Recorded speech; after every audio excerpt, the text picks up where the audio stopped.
नमस्कार.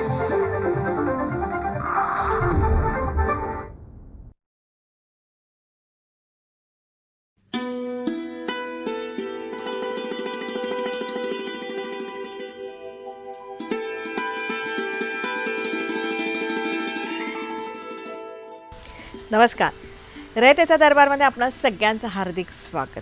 निरनिराळ्या सकारात्मक प्रयत्नांची माहिती आपण आपल्या या कार्यक्रमातून करून घेतो, ज्याला उत्तम प्रतिसाद आम्हाला मिळत आहे त्याबद्दल अनेक अनेक धन्यवाद. त्याच अनुषंगाने मंडळी, मागच्या भागासाठी सुद्धा आम्हाला खूप छान प्रतिसाद मिळाला, त्याबद्दल अनेक अनेक धन्यवाद. मागच्या भागामध्ये आपण ज्येष्ठ नागरिकांच्या वेगवेगळ्या समस्या असतील किंवा त्यांच्यासाठी ज्या निरनिराळ्या योजना करण्यात आलेल्या आहेत त्याबद्दलची संपूर्ण माहिती आपण जाणून घेतली. त्याचबरोबर ज्येष्ठांची परिस्थिती सध्या काय आहे ते समजून घेण्यासाठी आपण थेट वृद्धाश्रमामध्ये सुद्धा गेलो होतो आणि या सगळ्या अनुषंगाने अनेकांनी आम्हाला अनेक प्रश्न विचारलेले आहेत की एखाद्या ज्येष्ठ नागरिकाला सगळ्या मुलीच असतील तर त्यांनी नेमकं काय करावं. मंडळी, या सगळ्या प्रश्नांची उत्तरं त्या योजनांमध्ये नक्कीच आहे. ती तुम्ही माहिती जाणून घ्यायला पाहिजे किंवा संबंधितांकडे तुम्ही जायला पाहिजे किंवा आम्ही जो मदत क्रमांक आपल्याला सांगितलेला होता 14567 हा जो मदत क्रमांक आहे ना, त्या मदत क्रमांकावर तुम्ही कॉल करा आणि तुमची जी समस्या असेल, तुम्हाला जी माहिती पाहिजे असेल ना, ती सगळी माहिती जाणून घ्या. आणि ह्या एपिसोडनंतर अनेकांना असं जाणवलं की आपले आईवडील ही आपली दैवतं असतात. त्या दैवतांची आपण सेवा करायला पाहिजे, त्यांना आधार द्यायला पाहिजे, त्यांचा सांभाळही करायला पाहिजे. रयतेच्या दरबारच्या माध्यमातून ह्या निरनिराळ्या गोष्टी आपण जाणून घेत असतो आणि त्यासाठीच रयतेच्या दरबारमध्ये आपण सगळ्यांनी जास्तीत जास्त संख्येने सामील व्हायला पाहिजे. त्यासाठीच एकमेकांना मदत करू, एकमेकांची काळजी घेऊया आणि सगळ्यांचं जगणं समृद्ध करूया. त्यासाठी रयतेचा दरबार.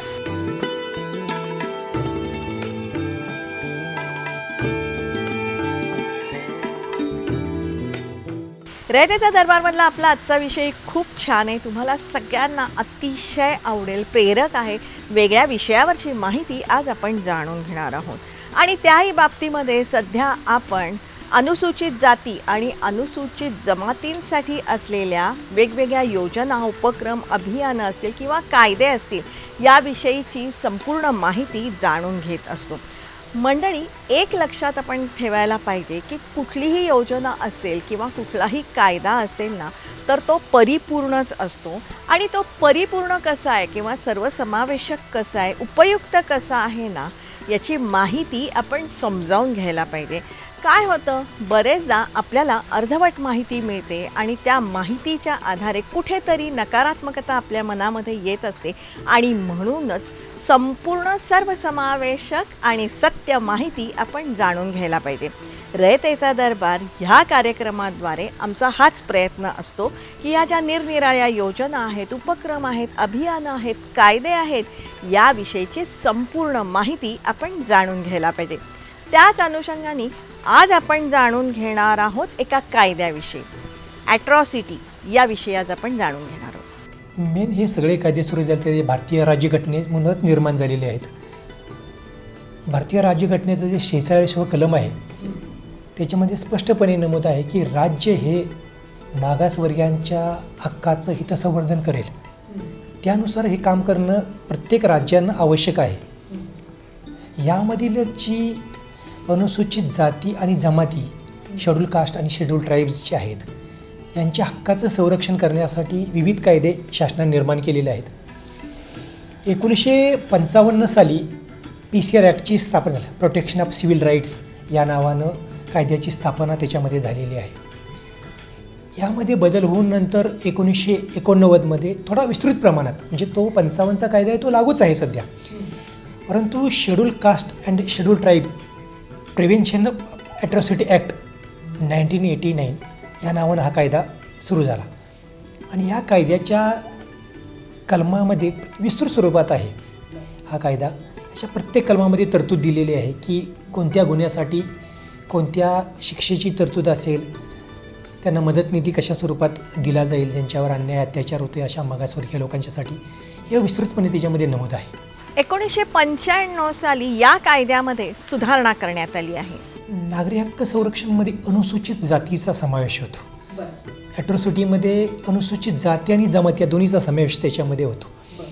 एवढाच त्यामधला फरक आहे. बाकी तर ते सर्व नियम सर्वांनाच त्याच्यामधले लागू आहेत. हो, सर्व हे कायदे अस्तित्वात आहेत. 1955चा कायदाही अस्तित्वात आहे. 1989चा कायदाही अस्तित्वात आहे. 1955 साली याच्यामध्ये अमेंडमेंट्स केल्या गेल्यात. जशी वेळेनुसार ज्याची आवश्यकता नसून बदल केलेले आहेत.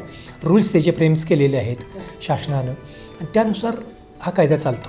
देशातील अनुसूचित जाती आणि अनुसूचित जमातीतल्या व्यक्तींना अत्याचार, शोषण किंवा हिंसेपासून संरक्षण देणं आणि त्यांना सामाजिक न्याय आणि प्रतिष्ठा प्राप्त करून देण्यासाठी अनुसूचित जाती आणि अनुसूचित जमाती अत्याचार प्रतिबंध 1989 हा अधिनियम करण्यात आला. याच्यामध्ये असं आहे की भारतीय राज्यघटनेने ही कलमच ठरवून दिलेली आहेत की यांच्या हक्काचं हितसंवर्धन कशा प्रकारे केलं जाईल. अनुसूचित जाती आणि अनुसूचित जमाती पूर्वीपासून आज जरी थोडीशी परिस्थिती बदलली असेल तर पूर्वी ही अवस्था नव्हती. अनटचेबल असणारी, पूर्वीच्या काळी असणारी लोक जी शिक्षणापासून, आर्थिकपासून सर्व पासून वंचित होती आणि ह्यांना समाजामध्ये जर पुढे यायचं म्हटलं, समाजाच्या मुख्य प्रवाहात यांना आणायचं म्हटलं तर यांना शिक्षण, आर्थिक गोष्टीबरोबर ह्या कायद्याची सुद्धा आवश्यकता आहे.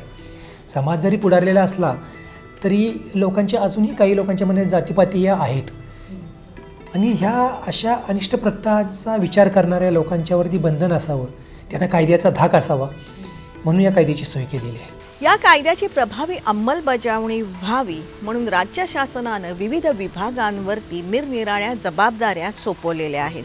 तसंच राज्य प्रशासकीय विभाग आणि जिल्हा पातळीवरती विविध समित्यांचं गठन करण्यात आलेलं आहे. जो हा कायदा आहे याच्यासाठी वेगवेगळ्या समित्या आहेत ज्या राज्यस्तरावरती आहेत, विभागीय स्तरावरती आहेत आणि जिल्हा स्तरावर सुद्धा आहेत. राज्यस्तरावर आहे की माननीय मुख्यमंत्री महोदय यांच्या अध्यक्षतेखाली समिती स्थापन आहे. तुम्ही विभागीय स्तरावर गेला तर आपले विभागीय आयुक्त महसूल विभागाचे जे आहेत त्यांच्या अध्यक्षतेखाली कमिटी आहे. जिल्हा स्तरावरती जिल्हाधिकारी आहेत, त्यांच्या अध्यक्षतेखाली सुद्धा कमिटी आहे. आता प्रत्येकाचं कामाचं स्वरूप आहे. एवढंच नाही तर उपविभाग अधिकारी जे प्रांत ज्यांना आपण म्हणतो त्यांच्या स्तरावरती सुद्धा आता कमिटी स्थापन झालेली आहे. ह्या ज्या कमिटी आहेत, आता जिल्हा लेवलची जी कमिटी आहे तर जिल्हाधिकाऱ्यांनी प्रत्येक महिन्यातून एकदा याबाबत त्याची मिटिंग घेणं आवश्यक आहे. दक्षता समिती आपण त्याला म्हणतो. ह्या ॲट्रॉसिटीबाबतच्या दक्षता कमिटीची प्रत्येक महिन्याला मिटिंग होणं आवश्यक आहे. ती होती प्रत्येक जिल्ह्यामध्ये. आता बऱ्याच जिल्ह्यामध्ये काय केलेलं आहे की महिन्याच्या पहिल्या सोमवारी जो लोकशाही दिन आपण साजरा करतो त्याच दिवशी ते मिटिंग घेतात. कारण मॅक्झिमम अधिकारी मिटिंग्सला हजर राहतात आणि त्यामुळं वेगवेगळा प्रश्नसुद्धा त्यामध्ये सोडवले जातात. आता जी जिल्ह्याची कमिटी आहे त्या जिल्ह्याच्या कमिटीमध्ये जिल्हाधिकारी हे अध्यक्ष आहेत आणि सामाजिक न्याय विभागाचे सहाय्यक आयुक्त आहेत ते त्याचे सदस्य सचिव आहेत. ह्या याच्यामध्ये त्या जिल्ह्यातील आयुक्त पोलीस म्हणजे पोलीस आयुक्त जे आहेत ते पोलीस आयुक्त आणि ग्रामीण भाग ज्या ठिकाणी येतात पोलीस अधीक्षक यांचा समावेश आहे. शासकीय अभियोक्ता जे सरकारी वकील आहेत यांचासुद्धा या कमिटीमध्ये समावेश आहे. 3 अधिकारी मागासवर्गीय आहेत त्यांचा समावेश त्याच्यामध्ये आहे. जिल्ह्यातील कुठले डिपार्टमेंटचे असतील ते त्याच्यामध्ये. आणि या समितीसमोर ह्या ज्या जिल्ह्यामध्ये ॲट्रॉसिटी अत्याचार त्या घटना घडलेल्या असतात त्या समितीसमोर सर्व घेतल्या जातात त्याच्यामध्ये. आणि ह्या घटनांचा पूर्ण सविस्तर तिथं उहापोह होतो त्याच्यामध्ये. या प्रत्येक गोष्टीवर चर्चा केली जाते. किंवा असं समजा की एखाद्या माणसाला दादच दिली जात नाही कुठं तर तो जिल्ह्याच्या सहाय्यक आयुक्ताकडे अर्ज करतो की मला बाबा पोलीस स्टेशन दखल घेत नाही माझ्या अर्जाची किंवा मला अशा प्रकारचा अन्याय होते परंतु शासकीय यंत्रणा माझी दखल घेतली नाही. तर अशा गोष्टींचा सुद्धा या समितीमध्ये समावेश आहे की त्याला ते व्यासपीठ मिळतं आपली बाजू मांडायसाठी त्याच्यामध्ये. त्याचबरोबर खबरदारी आणि प्रतिबंधात्मक उपायही सुचवण्यात आले आहेत. त्यामध्ये अशा प्रकारचे गुन्हे घडू शकतील अशी क्षेत्र निश्चित करणे, त्या ठिकाणी भाईचारा किंवा संवाद प्रस्थापित करणे किंवा तिथे वरिष्ठ अधिकाऱ्यांनी भेटी देणं, जागरूकता निर्माण करणं, जागृतीसाठी वेगवेगळ्या कार्यशाळा घेणं इत्यादी उपाय सुचवण्यात आले आहेत. दुसरी गोष्ट अशी की याची प्रचार प्रसिद्धी आपण म्हणतो तर जिल्हा परिषद लेवलला ग्रामविकास खात्यामार्फत शाळा कॉलेजमध्ये निबंध स्पर्धा घेणं, लोकांना या कायद्याची माहिती देणं, जातपात मानू नये किंवा याच्यासाठी मग पथनाट्य स्वरूपात असेल, भारूड स्वरूपात असेल, ज्या ग्रामीण भागात ज्या लोकांना समजेल अशा भाषामध्ये हे केलं जातं. जसं आपल्याकडे बार्टीमार्फत विविध ठिकाणी गावामध्ये आता सध्या कार्यक्रम होतात. एवढंच नाही तर पोलीस विभागासाठी आपण प्रशिक्षणाचा कार्यक्रमसुद्धा बार्टीमार्फत आयोजित केलेला आहे, की त्यांना या कायद्याची माहिती तर आहेच, परंतु त्याच्याबरोबर ॲडिशनल त्यांना ती माहिती होणं, घटना कशाप्रकारे हाताळल्या पाहिजेत ते करणं. त्यांना छोटी छोटी हँडबुक्स दिली जातात, की पटकन त्याला त्याची माहिती व्हावी, की नेमकं काय काय पाहिलं पाहिजे त्याच्यामध्ये. या गोष्टीचाही त्याच्यामध्ये उल्लेख केलेला आहे पूर्णपणे. काही भाग असे असतात की संवेदनशील आपण म्हणतो. पोलीस विभाग असे संवेदनशील भाग पाहत असतो, की ह्या भागात ह्या घटना वारंवार घडतात, तेच संवेदनशील प्रवीण क्षेत्र त्याला आपण त्याच्यामध्ये म्हणतो. हे पाहिलं जातं आणि त्या क्षेत्राला ते क्षेत्र म्हणून घोषितही केलं जातं त्याच्यामध्ये, की हे संवेदनशील क्षेत्र आहे. अशा ठिकाणी मग पोलीस बंदोबस्त वाढवणं, CIDची लोक असतील तर ती भागामध्ये गोपनीयरित्या तपास करतात की या घटना कशामुळे घडतात, याच्या पाठीमागं कुठली बाबा विघातक शक्ती आहे का, की ज्याला दोन्ही समाजामध्ये तेढ निर्माण करायचे आहे, वाद निर्माण करायचे आहे, ज्यामधून समाजामध्ये असंतोष निर्माण होतो. या गोष्टीचा अगदी आणि याच्यावर बरेच अशा गोष्टी आहेत. काही गोष्टी गोपनीय आहेत जे आपण बोलू शकत नाही, परंतु ह्या गोष्टीचा पूर्णपणे त्यात तपास केला जातो. अगदी गाव पातळीवरती पोलीस पाटील यांची जबाबदारीही सांगण्यात आली आहे.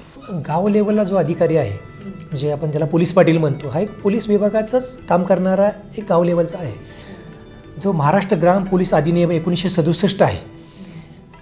यासाठी गृह विभागानं 10 जून 2009 रोजी एक शासन निर्णय प्रसिद्ध केलेला आहे आणि यामध्ये पोलीस पाटलांना काही कामं करायची आहेत हे नमूद आहे त्याच्यामध्ये. कुठली घटना ही अचानकपणे नक्कीच घडली जात नाही. ही घटना घडल्यानंतर गावामध्ये किरकोळ वादावादी होती. दोन्ही समाजामध्ये, दोन्ही गटामध्ये वाद झाल्यानंतर एक सवर्ण गट आहे आणि एक मागासवर्गीय समाजाचा गट आहे. यातनं या पोलीस पाटलाला जाणीव व्हायला पाहिजे की यातनं भविष्यातनं काहीतरी मोठी घटना घडू शकते, जातीयवादाच्या केसेस यातून निर्माण होऊ शकतात, दोन्ही समाजामध्ये तेढ निर्माण होऊ शकते. याचा पोलीस पाटलांना विचार करणं गरजेचं आहे. आणि हे झाल्यानंतर हे पोलीस स्टेशनला येणं तात्काळ माहिती द्यायची आहे पोलीस पाटलांना. आणि ही जर समजा त्यांना माहिती दिली नाही अशी जर घटना घडली तर या शासन निर्णयानुसार त्यात पोलीस पाटलाला शिक्षेची सुद्धा तरतूद आहे. कारण मूळ काम आहे त्याचं. जर पोलीस पाटलानं त्याचं योग्य प्रकारे गावामध्ये काम केलं तर अशा घटना कमी घडतील.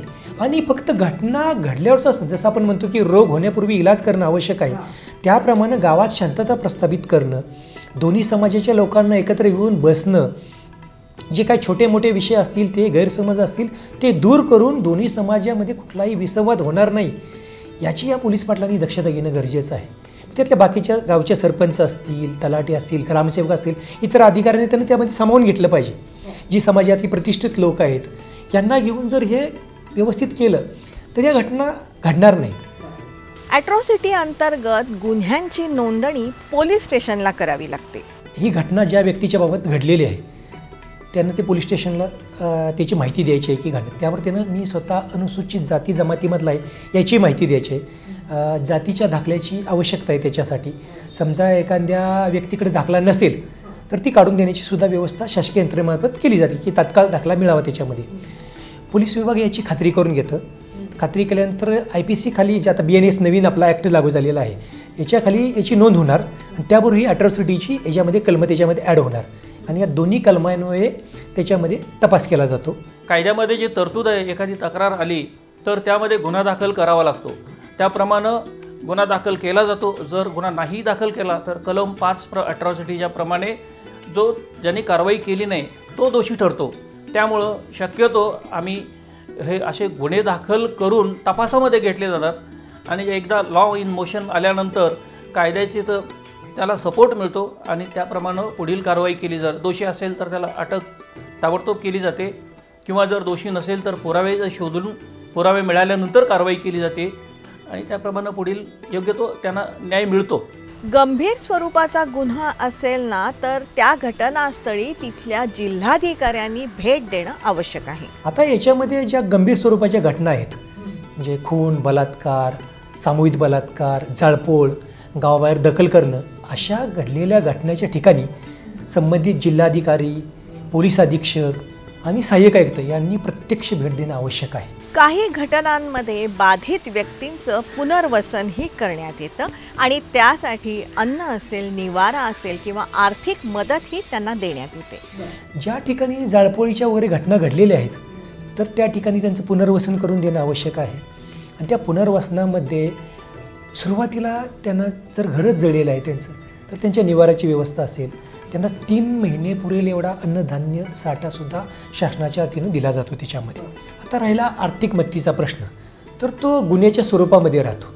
जसं गुन्ह्याचं स्वरूप असेल त्या पद्धतीनं त्याच्यामध्ये ती मदत केली जाते. म्हणजे ती अगदी शिवीगाळपासून ते खुनाच्या प्रकरणापर्यंत याचं स्वरूप आहे. सर्वसाधारणपणे 85,000पासून ते 8,25,000पर्यंत मदत निधी याच्यामध्ये दिला जातो.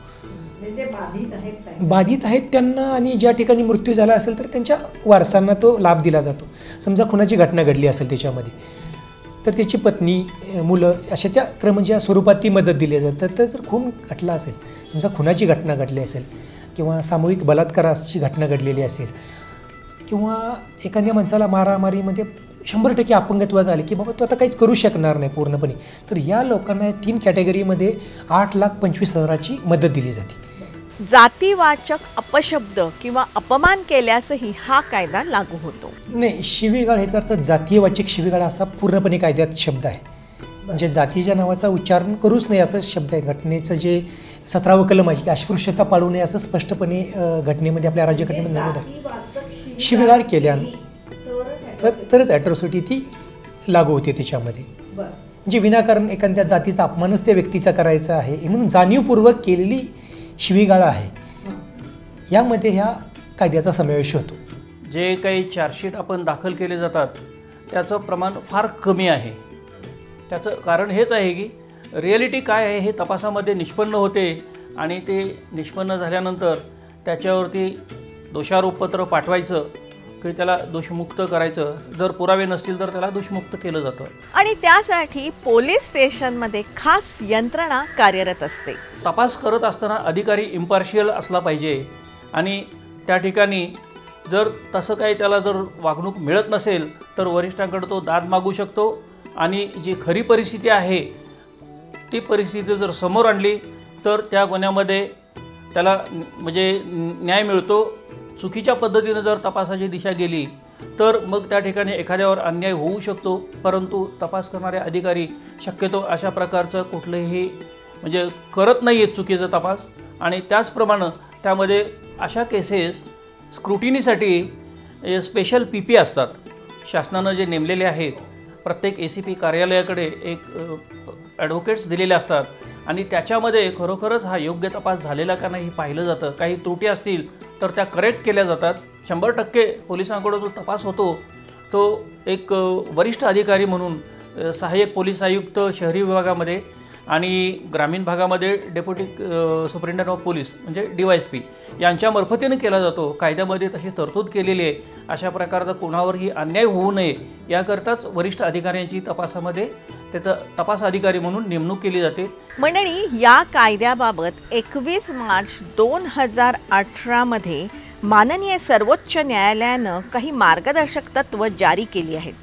त्यामध्ये माननीय सर्वोच्च न्यायालयाने सांगितलं आहे की या कायद्याचा हेतू जातींमध्ये द्वेष पसरवण्याचा नाही. या कायद्यान्वये गुन्हा दाखल झाल्यास संशयितांना सरसकट अटक करता कामा नये. सर्वोच्च न्यायालयाने या निकालामध्ये 11 महत्त्वाचे मुद्दे मांडले आहेत. तसंच माननीय सर्वोच्च न्यायालयानं मार्गदर्शक तत्त्व जारी केली आहे. या मार्गदर्शक तत्त्वांचं उल्लंघन झाल्यास संबंधितांविरुद्ध शिस्तभंगाची आणि न्यायालयाच्या अवमानाची कारवाई करण्यात येणार आहे. त्याच्यामध्ये पोलीस स्टेशनला गेल्यानंतर जो प्रथम खबरी अहवाल ज्याला FIR आपण म्हणतो तो दाखल झाल्यानंतर अटक केली जाते. आणि FIR दाखल करताना पोलीस त्याचा विचार करूनच दाखल करतात. त्याच्यामध्ये IPC आणि आता नवीन कायद्यानुसार BNSची कलमं त्याच्यामध्ये दाखल केली जातात. ॲट्रॉसिटीनंतर त्याला जातीचा दाखल्याचा एकदा पोलिसांच्या समोर आला की त्यांची खात्री झाली की सदर व्यक्ती अनुसूचित जाती जमातीमधील आहे, ही खात्री झाली की मग जो गुन्हा घडलेला आहे तो त्या स्वरूपाचा याचा पोलीस खात्री करून मग ॲट्रॉसिटीची कलमं लावतात त्याच्यामध्ये. या कायद्यान्वये शोषितांना आर्थिक मदतही देण्यात येते, जी DBTद्वारे थेट त्यांच्या बँक अकाउंटमध्ये जमा करण्यात येते. की जिल्ह्याच्या कमिटीची आपण म्हटलं की महिन्यातनं एकदा बैठक होईल, परंतु ती काही नियम नाही की ती एकदाच घ्यावी, ती 10 वेळासुद्धा होऊ शकते. समजा एखादी अचानक घटना घडली तर जिल्हाधिकारी जे आहे ते स्वतंत्र वेगळ्या बैठकासुद्धा घेतात. म्हणजे कधी 5 ते 6 वेळासुद्धा एका जिल्ह्यामध्ये बैठका होतात, आणि त्यामध्ये त्यांना मदत निधी मंजूर केला जातो. म्हणजे आमच्या जिल्ह्याचे सहाय्यक आयुक्त यांना हे अधिकार आहेत. समितीने मंजूर केल्यानंतर त्यांना त्याचं वाटप करतात. आता ह्याच्यामध्ये सुद्धा मी आपल्याला जसं पूर्वी सांगितलं की 85,000पासून ते 8.25 लाख रुपयापर्यंत गुन्ह्याच्या स्वरूपानुसार मदत केली जाते. मग काही गुन्ह्यामध्ये असं आहे की प्रथम खबरी अहवाल जसं FIR दाखल झाल्यानंतर, त्यानंतर मी चार्जशीट न्यायालयात दाखल झाल्यानंतर, आणि काही गुन्ह्यामध्ये आहे की जे न्यायालयाचा निकाल लागल्यानंतर मदत मिळते. गंभीर गुन्ह्यामध्ये तर दोन्ही झाल्यानंतर नक्कीच दिली जाते त्याच्यामध्ये मदत. कायद्याच्यानुसार 50% म्हणजे 50% जो निधी आहे तो केंद्र शासन देतं, 50% निधी हा राज्य शासन देतं. मोठी तरतूद आहे. म्हणजे ह्या वर्षीचा जर विचार केला तर 100 कोटीची तरतूद आपण ह्याच्यामध्ये केलेली आहे. अगदी माझ्या माहितीप्रमाणे एक आठवड्यापूर्वीच आपण 20 कोटीचं वाटपसुद्धा केलेलं आहे. आणि मला अजून एक सांगायला वाटेल की चांगलं की ही मदत निधी आता डायरेक्ट बँक अकाउंटमध्ये पैसे जात आहेत. वंचित शोषितांच्या संरक्षणासाठी हा कायदा आहे आणि त्यामध्ये व्यापक विचार मांडण्यात आला आहे. एक प्रकारे आपण याला कवच कुंडलच म्हणू की आपल्याला हे वेगळ्या प्रकारचा विघातक शक्तीकडून आघात होऊ नये म्हणूनच हे निर्माण झालेले आहे. डॉक्टर बाबासाहेब आंबेडकरांनी जी घटनेमध्ये तरतूद केलेली आहे त्याचंच हे स्वरूप आहे. आणि खूप व्यापक बाबासाहेबांनी विचार केला होता की याची किती आवश्यकता लागणार आहे याच्यामध्ये. आणि त्यानंतर मग यात वेळोवेळी बदल होत गेलेले आहेत. परंतु ह्याची आवश्यकता आजही आहेच. या कायद्याची आवश्यकता आहे, कारण कायद्याचा धाक असणं निश्चितच अत्यावश्यक आहे. आता काळानुरूप ह्याच्यात काही बदल झालेले आहेत. आता पूर्वीसारखी स्थिती जरी राहिलेली नसली तरी काही ठिकाणी विघातक समाजामध्ये शक्ती वावरतच असतात. त्यांच्यापासून संरक्षण होणं आवश्यक आहे. आणि खास करून घटनेमध्ये तरतूद जशी म्हटलं की 46व्या कलमामध्ये तरतूदच आहे की ह्यांचं मागासवर्गीयांचं संरक्षण करणं, त्यांच्या हक्काचं हितसंवर्धन करणं हे राज्याचं प्रथम कर्तव्य आहे. आणि त्यानुसार ह्या राज्याने यांच्यासाठी काम केलंच पाहिजे. याच्यामध्ये आपला समाज एकसंध राहावा, त्यामध्ये भेदाभेद असू नयेत आणि जे वंचित शोषित आहेत त्यांना संरक्षण मिळावं ह्या उद्देशाने हा कायदा करण्यात आला आहे.